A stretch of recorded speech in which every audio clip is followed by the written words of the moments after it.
Joining me now, Joe DeGenova, former U.S. Attorney for the District of Columbia, former independent counsel appointed by the Court of Appeals for the D.C. Circuit, former special counsel for the House of Representatives, founding partner of the DeGenova and Tensing law firm. Great to have you with us, Joe. Good to see you. Good to see you, Lou. Let's start first with this rumor. Well, it's a report by Politico that the president had already been subpoenaed and that they were preparing a response. I mean, this is wild stuff. Well, I called the White House counsel today and spoke with Jay Sekulow, who told me categorically that the Politico piece by a former Biden staffer was utterly false. There has been no subpoena issued to the president. There is no litigation, which this former Biden person claimed there was. This is an outrageous piece of political hackery that Politico should be embarrassed by publishing. This guy runs, believe it or not, runs McClarty and Associates, which is a big lobbying firm. Now, what this guy is doing writing about a constitutional issue involving the President of the United States is unclear to me, except for one reason: to create a false story just a few days in front of the midterm elections. What a disgraceful performance by both McClarty Associates and Politico. Well, Politico, they're not exactly what you would call a moderate organization when it comes to their news philosophy.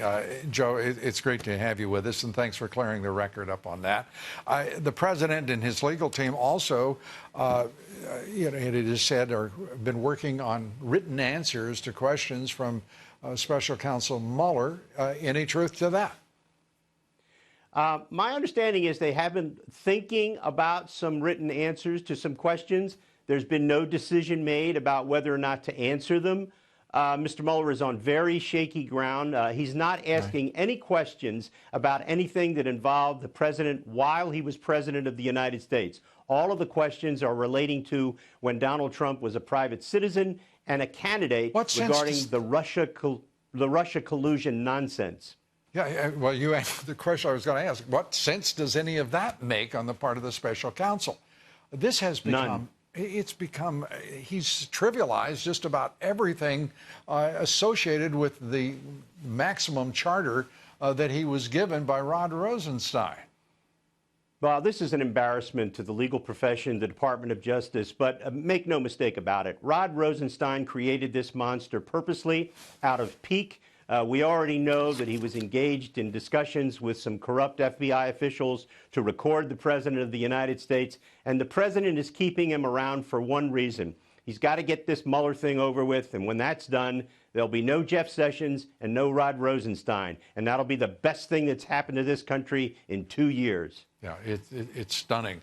The FISA abuses, I have to say that when Congressman Mark Meadows came up with this request of the FISA court to investigate whether or not the FBI was abusing the process, here we are 2 years into this administration, 2 years into the FBI, and 2 years plus with the FBI and the special counsel investigating Russia collusion. This is the first time I'd ever heard the suggestion that the FISA court could investigate it themselves and set the record straight. Well, they can, and in fact, the chief judge of that court wrote an opinion just ripping the FBI and the Department of Justice to shreds in April of 2017, when she said there had been a consistent lying by the FBI and the Department of Justice under Barack Obama to the court. What's really sad is that Rod Rosenstein and Jeff Sessions, who had a chance to fix this, have done absolutely nothing about it except obstruct Congress, which is one of the saddest stories and parts of the history of this presidency. They've stolen 2 years from this president by virtue of their incompetence and their political corruption. And again, I say with great regret that Jeff Sessions has been an abysmal failure, and Rod Rosenstein is the most politically corrupt deputy attorney general in the history of this country, and he needs to go.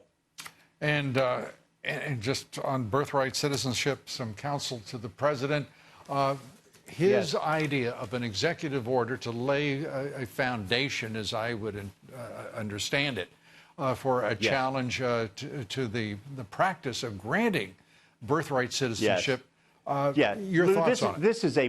This is a brilliant move by the president and his legal advisors. What the president is doing here is setting up a case or controversy under the Constitution, which can then be litigated. He's setting up a test case. And what he wants to do is he's going to interpret the 14th Amendment with an executive order, and he's going to interpret the 14th Amendment to prohibit birthright citizenship for the children born in the United States of illegal aliens. The Supreme Court has never ruled on that. So what he's going to do is they're going to deny a child citizenship who's born here of an illegal alien. That will set the stage for a court challenge rather than wait 10 or 15 years for, quote, the right case to come along. This is a brilliant legal maneuver by the president. And some of the people, legal experts, so-called, who have been commenting on this are really manifesting an ignorance of how you set up a constitutional case that's simply staggering. I mean, I've heard a bunch of them on Fox, and I'm amazed just how really ignorant they are of the process.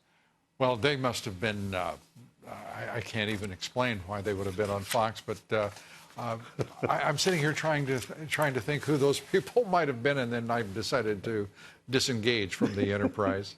I guess you saw far more on other networks. Is that correct, Joe? Oh, I'm trying to lead the witness in case you're wondering. They are everywhere. They are everywhere, Lou. They're everywhere. We feel better about that, all of us here at Fox. Joe, great to see you. Thanks so much.